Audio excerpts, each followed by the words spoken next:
Students, क्या आपको पता है कि इंग्लिश सब्जेक्ट को स्कोरिंग सब्जेक्ट क्यों कहा जाता है? उसके पीछे सबसे बड़ा रीज़न ये है कि इंग्लिश सब्जेक्ट एक ऐसा सब्जेक्ट है, या फिर कोई भी लैंग्वेज सब्जेक्ट ले लो, आप हिंदी ले लो, संस्कृत या उर्दू ले लो, या मराठी, जो भी आपका सब्जेक्ट है, लैंग्वेज सब्जेक्ट होता है, उन्हें स्कोरिंग सब्जेक्ट इसलिए कहा जाता है क्योंकि इनके पीछे जो मार्क्स लाने की स्ट्रेटेजी होती है उसमें कुछ रूल्स काम करते हैं।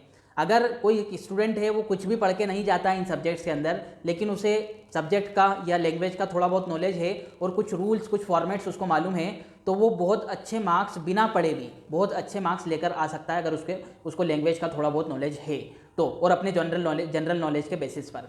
आज हम इंग्लिश सब्जेक्ट के राइटिंग स्किल की बात करने वाले हैं, जो कि राइटिंग स्किल आपका बहुत बड़ा पोर्शन कवर करता है। लगभग अगर हम स्पेशल इंग्लिश क्लास 12 की बात करें तो 15 मार्क्स, 10th की बात करें तो 30 मार्क्स, इसी तरह से जनरल इंग्लिश की बात करें तो क्लास 12th में लगभग 30 मार्क्स और क्लास 10th में 20 मार्क्स हमारे जो है राइटिंग स्किल कवर करता है। ये राइटिंग स्किल काफ़ी ज़्यादा ईजी होता है, काफ़ी मतलब ये समझ लीजिए अगर इसके फॉर्मेट्स हमें मालूम है, थोड़ा बहुत रूल पता है, तो हम इसमें बहुत ज़्यादा मार्क्स अचीव कर सकते हैं, पूरे के पूरे मार्क्स हम अचीव कर सकते हैं, यकीन कीजिए मेरी बात का।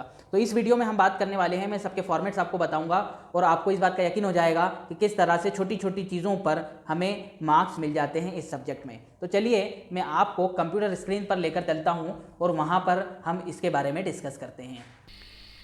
तो राइटिंग स्किल का मार्क डिस्ट्रीब्यूशन आप देख सकते हो कि कौन सी क्लास में जनरल और स्पेशल इंग्लिश के लिए कितने मार्क्स जो है डिस्ट्रीब्यूट किए गए हैं राइटिंग स्किल के लिए।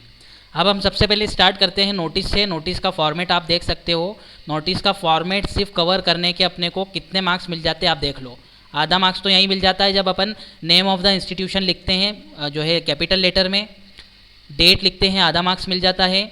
नोटिस लिखकर जो है नोटिस की हेडिंग लिखते हैं, आधा मार्क्स यहाँ मिल जाता है। और आखिरी में जब हमारा नाम और डेजिग्नेशन लिख देते हैं तो आधा मार्क्स मिल जाता है। मेन जो बॉडी होती है नोटिस की वो 3 मार्क्स की होती है। इस बॉडी में ये चीज़ें कवर होना ज़रूरी है। व्हाट इज़ हैपनिंग, क्या हो रहा है और कब और कहाँ हो रहा है, टारगेटेड ग्रुप, किन ग्रुप को टारगेट किया गया है, और जो पर्पस ऑफ द नोटिस है वो, और अगर लास्ट डेट दी हुई है तो वो सब चीज़ें मेंशन करना ज़रूरी है। ठीक है, तो आपने देखा कि किस तरह से जो है हम बहुत आसानी के साथ में किसी भी चीज़ के फॉर्मेट को फॉलो करके इंग्लिश में मार्क्स ला सकते हैं। अब हमें किन किन बातों का ध्यान रखना चाहिए जब नोटिस लिख रहे हैं वो आप देख सकते हैं। Notice must be written in simple and formal language. Simple और फॉर्मल लैंग्वेज में अपने को लिखना है। इट मस्ट बी डेटेड, यानी कि डेट होना चाहिए, और एक कैची हेडिंग होना चाहिए, यानी कि हेडिंग पढ़ते से ही सामने वाला उसको पढ़ने पर मजबूर हो जाए। Purpose of the notice must be clearly mention. जो पर्पज़ है नोटिस का वो क्लियरली मेंशन होना ज़रूरी है। डेट और टाइम और activity is clearly mention. Date, time, venue, यानी किस जगह पे हो रहा है, एक्टिविटी, क्या एक्टिविटी होने वाली है, ये सब चीज़ें क्लियरली मेंशन होना चाहिए। I and you must not be used. I और यू का यूज़ कभी भी हमें नोटिस में नहीं करना है, ये बात का खास तौर से ध्यान रखेंगे। It must be sign by issuing authority, मतलब नाम आखिरी में लिखना ज़रूरी है, और कौन नोटिस लिख रहा है, मतलब क्या पद है उसका, वो लिखना ज़रूरी है, वो क्वेश्चन में आपको मिल जाएगा। Notice must be written in box. Box में लिखना बहुत ज़रूरी है। आखिरी में लिखा है कि 1 मार्क्स जो है कट जाएगा अगर आप 50 वर्ड से ज़्यादा नोटिस को बढ़ा देंगे तो। अब यहाँ पर एक एग्जाम्पल है हमारे सामने, कितना प्यारा एग्जाम्पल है, आप इसको देख सकते हैं। देखो यहाँ पर इंस्टीट्यूशन का नाम और जगह लिख दी है, नोटिस लिखा हुआ है, यहाँ पर आधा मार्क्स मिल चुका है इसको। उसके अलावा जो है डेट और टाइम होता तो टाइम भी यहाँ पे लिख देते हम, आधा मार्क्स। और यहाँ पर किस तरह से जो है उन सब चीज़ों को फॉलो किया गया है जिसके बारे में मैंने बात की थी। ऑल द आई और मस्ट, आई और यू का इन्होंने यूज़ नहीं किया है इस नोटिस में, आप देख सकते हैं। All the students will be please to know that our school is organising 5-day tour of Rajasthan as per the detail given below. ये सब डिटेल लिखी हुई है, किस तारीख को जाना है, किस तारीख को वापस आना है, कितने पैसे जमा करवाने हैं, सब कुछ लिखा हुआ है। और आखिरी में जिसने नोटिस लिखा है उसका नाम और उसका डेजिग्नेशन, यानी कि वो हेड गर्ल है उसका उसने नाम लिख दिया है, तो यहाँ पर इसको, यहाँ पर 1 मार्क्स पूरा यहाँ पर मिल जाता है। और ये जो मेन बॉडी है यहाँ पर इसको 3 मार्क्स मिलते हैं। तो इस तरह से पूरे 5 मार्क्स डिस्ट्रीब्यूटेड होते हैं नोटिस में। तो होपफुली आपको समझ में आया होगा नोटिस। अब हम आगे चलते हैं मैसेज की तरफ। तो मैसेज इस तरह से लिखना है, बीच में मैसेज जो है अपने को कैपिटल लेटर में, डेट, टाइम, उसके बाद में एक लाइन छोड़कर जो है एड्रेसी। ठीक है, एड्रेसी मतलब जिसे मैं नोटिस मैसेज लिखा जा रहा है वो। मेन बॉडी क्या होती है, किस तरह से लिखते हैं अपन आगे बात करेंगे। फिर एक लाइन छोड़कर एड्रेसर, यानी कि उसका नाम है ना, एड्रेसी और एड्रेसर, यानी यहाँ पर दोनों के नाम आएंगे। ठीक है, यहाँ पर एड्रेस वगैरह नहीं आएगा, सिर्फ नाम आएगा। अब अपन बात करते हैं किन किन बातों का ध्यान रखना है मैसेज लिखते टाइम। तो यहाँ पर लिखा हुआ है कि कन्वर्सेशन अपने को क्लियरली पढ़ना है और केयरफुली पढ़ना है और अंडरलाइन कर लेना है उस पार्ट को जो कि कन्वर्सेशन के थ्रू हमें समझ में आया है और मैसेज में क्या क्या चीज़ें लिखनी है वो सी चीज़ों को अंडरलाइन कर लेना है। क्लियरली आइडेंटिफाई द पर्सन, मतलब पर्सन को आइडेंटिफाई करना है कि किसे मैसेज लिखना है और कौन मैसेज लिख रहा है, क्वेश्चन में पढ़कर हमें समझ में आ जाएगा। ठीक है, body of the message must be answer the 3 question, 3 question का आंसर अपने को देना है। मेन जो बॉडी है नोटिस मैसेज की, उसमें हु कॉल्ड, किसने कॉल किया था, मैसेज क्या दिया है सामने वाले ने, और मैसेज जो है कब लिखा गया है यानी उसकी डेट और टाइम, ये 3 चीज़ें होना ज़रूरी है क्लियर। और यहाँ पर भी 50 वर्ड से ज़्यादा अगर हो जाएगा तो 1 मार्क आपका कट जाएगा। अब हम यहाँ पर एक एग्जांपल देख लेते हैं। यहाँ पर एग्जांपल दिया हुआ है, देखो क्वेश्चन दिया हुआ है, इस क्वेश्चन का आंसर उसने दिया है यू आर विवेक, तुम विवेक हो और तुम्हें एक जगह से कॉल आया है। ठीक है, और आपको जो है उस सामने वाले को मैसेज लिखना है। अब देखो यहाँ पर इस तरह से इनने मैसेज लिखा है, अगर सेंटर में लिखते तो ज़्यादा बेहतर रहता, लेकिन साइड में भी अपन लिख सकते हैं। किस दिन जो है मैसेज लिखा गया है, किस टाइम को लिखा गया है, किसे लिखा जा रहा है। ठीक है, राजेश को लिखा जा रहा है और किसका कॉल आया था, मिस्टर जो है सतीश का कॉल आया था और आपको ये चीज़ें इन्फॉर्म करने के लिए बोला गया है। ये मैसेज, ये जो मेन बॉडी है ये आपने जो है ये मतलब इस बंदे ने जो जिसने भी लिखा है आधे से ज़्यादा पूरा क्वेश्चन में से ही देखकर लिखा है, तो मेन बॉडी भी हम क्वेश्चन में से देख के लिखेंगे तो भी हमें 3 मार्क्स में से 3 मार्क्स पूरे मिलने के चांसेस है अगर हम बहुत अच्छे तरीके से उसको लिखते हैं। तो आखिरी में विवेक यानी कि जो मैसेज लिख रहा है उसका नाम।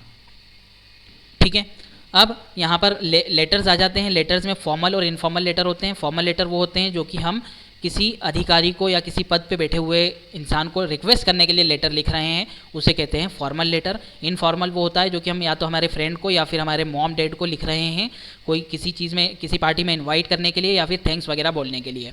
ठीक है, तो यहाँ पर स्टेप्स लिखी है, पूरी स्टेप्स आप देख सकते हैं, हर स्टेप के मार्क्स होते हैं फॉर्मल और इनफॉर्मल लेटर में, आप इसका स्क्रीनशॉट ले सकते हैं। अब हम बात करते हैं क्या क्या चीज़ों का ध्यान रखना जब लेटर लिखेंगे। तो letter must be strictly followed every step, मतलब जो फॉर्मेट जो है वो स्ट्रिक्टली फॉलो होना चाहिए क्योंकि हर स्टेप के मार्क्स होते हैं। Purpose of writing the letter must be clear, किस वजह से लेटर लिखा जा रहा है ये क्लियर होना चाहिए। और लेटर का जो मेन बॉडी है वो कम से कम 2 या 3 पैराग्राफ में होना चाहिए और पहले पैराग्राफ में क्लियरली ये बात इंडिकेट कर दी जानी चाहिए कि क्या इशू हो रहा है, और दूसरे तीसरे पैराग्राफ में हम रिक्वेस्ट वगैरह लिख सकते हैं। और वर्ड लिमिट जो दी हुई है थोड़ा ज़्यादा बड़ा होना चाहिए। ये वर्ड लिमिट आपको क्वेश्चन में दी जाएगी कि कितने लिमिट में आपको ये लिखना है, थोड़ा ज़्यादा बड़ा होता है नोटिस और मैसेज के मुकाबले में। अब यहाँ पर हम जो है उसका मैंने आपको एग्जाम्पल नहीं दिया है क्योंकि आपको लेटर के एग्जाम्पल तो हर जगह मिल ही जाएंगे। टेलीग्राम की बात कर लेते हैं अब अपन। टेलीग्राम जो है उसको इस तरह से लिखना पड़ता है, एड्रेस ऑफ द एड्रेसी, यानी कि जो लिख रहा है उसका एड्रेस, उसका नाम, उसका एड्रेस यहाँ पर। ठीक है, और तो ये पूरा लिखने पर 1 मार्क्स आपको मिल जाएगा। मेन मैसेज जो होता है वो अपने को यहाँ पर लिखना है, वो 3 मार्क्स का होता है। सेंडर नेम, किसने भेजा है वो उसका नाम लिखेंगे तो यहाँ पर आधा मार्क्स मिल जाएगा। सेंडर्स एड्रेस, किसने भेजा उसका एड्रेस अगर अपन लिखेंगे तो यहाँ पर आधा मार्क्स और मिल जाता है। और यहाँ पर ब्रैकेट में अपने को लिखना पड़ता है नोट टू बी टेलीग्राफ्ड। इसका आपको एग्जाम्पल में बताऊँगा, उससे पहले ध्यान में रखें क्या क्या बातों का ध्यान रखना है जब हमें टेलीग्राम लिखना पड़ता है। तो टेलीग्राम लिखते टाइम क्वेश्चन को क्लियरली जो है पढ़ना है और अंडरलाइन करना है इंपॉर्टेंट मैसेज पर। हर वर्ड जो है टेलीग्राम में जो एवरी वर्ड होता है वो उसका पैसा लगता है, इस वजह से वर्ड्स जो है बहुत ऐसे वर्ड्स लिखना है जिसका ब्रीफ मतलब निकलता हो। अभी एग्जाम्पल में देखेंगे तो समझ में आएगा। कैपिटल लेटर में पूरा के पूरा लिखना है अपने को। आर्टिकल को अवॉइड करना है, यानी ए एन द का इस्तेमाल नहीं करना है, इस बात को ध्यान में रखेंगे। ठीक है, मेन वर्ड्स लिखना है सिर्फ। हमारा एक सेंटेंस क्लियर हो जाए उसके बाद STOP स्टॉप लिखना है कैपिटल लेटर में। अब एग्जाम्पल देखेंगे तो अपने को समझ में आएगा। ये देखो एग्जाम्पल, यहाँ पर name address of the receiver, यानी कि जो रिसीव कर रहा है, उसके बाद में नाम लिखा हुआ है, यहाँ पर एड्रेस लिखा हुआ है उसका, और टेलीग्राफ ऑफिस जो है उसका भी एड्रेस यहाँ पर लिखा हुआ है।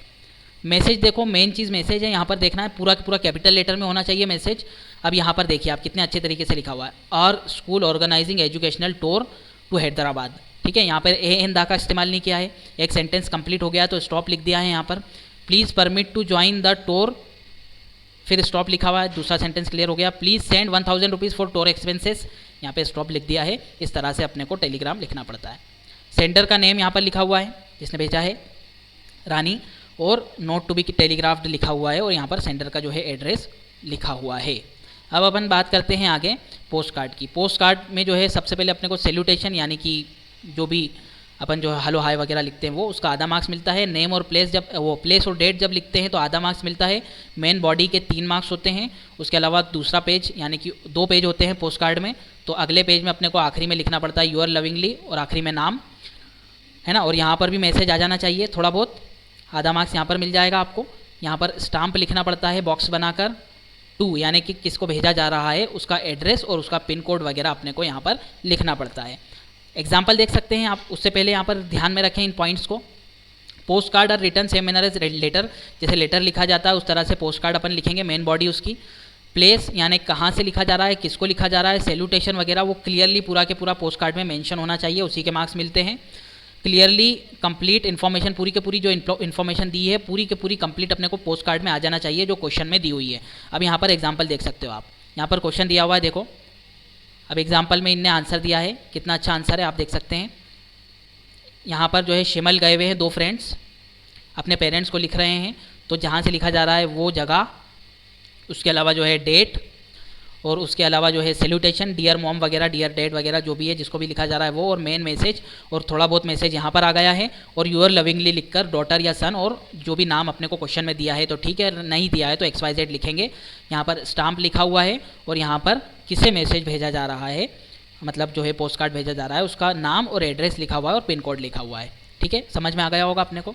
अब अपन आगे चलते हैं। कंपोजिशन, कंपोजिशन में क्या क्या आते हैं देखो। कंपोजिशन में आपको पैराग्राफ लिखने के लिए आ सकता है जिसकी थोड़ी बहुत हिंट दे दी जा सकती है क्वेश्चन में। बायोग्राफी लिखने के लिए आ सकती है।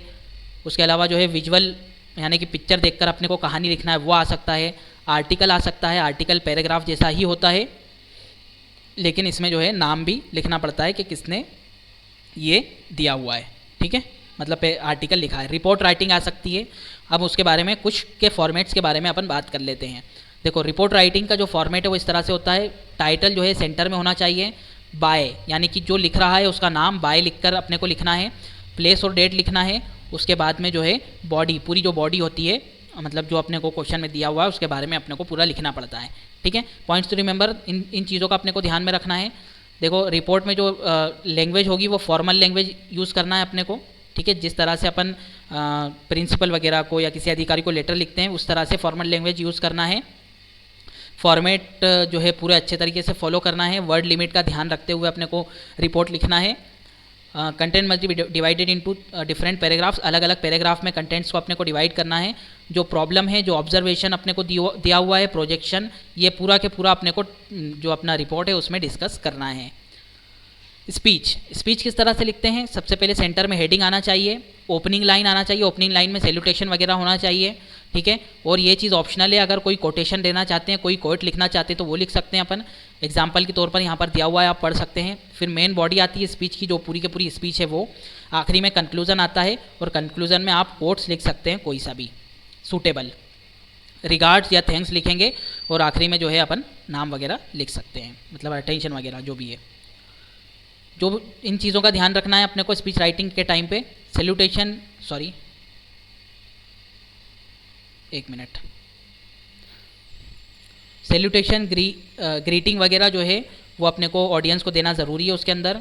ओपनिंग सेंटेंस क्लियरली जो है मेंशन करना चाहिए, जो भी टॉपिक है स्पीच का वो ओपनिंग सेंटेंस में यानी शुरू की 1-2 लाइन में आ जाना चाहिए, टॉपिक किस बारे में अपन बात करने वाले हैं स्पीच में। ठीक है, रिलेवेंट एग्जाम्पल देना ज़रूरी है, कोटेशंस वगैरह देना ज़रूरी है। ठीक है, जो भी अपने को उस टाइम पे याद आ रहे हैं। Fluency is the key point, यानी कि फ्लुएंसी जो है स्पीच का की पॉइंट होता है, यानी फ्लुएंसी यानी अच्छी लैंग्वेज जो कि समझ में आ रही हो, इसे कहते हैं fluency. Do not deviate from topic, यानी कि टॉपिक से भटकना नहीं है। और summing up must be impressive, summing up यानी कि आखिरी की 1-2 लाइन जिसमें अपन सम अप करते हैं अपनी स्पीच को, वो भी इम्प्रेसिव होना चाहिए। ठीक है, अब जो है इस चीज़ को कलेक्ट करने के लिए, इन टॉपिक्स को, इन फॉर्मेट्स को कलेक्ट करने के लिए जहाँ जहाँ से मैंने ये सब चीज़ें ली है, मल्टीपल जो है सोर्सेज थे, उन सबको स्पेशल थैंक्स बोलना चाहता हूँ मैं। और आप लोगों से भी गुजारिश करता हूँ कि इस वीडियो को ज़्यादा से ज़्यादा शेयर कीजिए ताकि सब बच्चों तक ये वीडियो जा सके।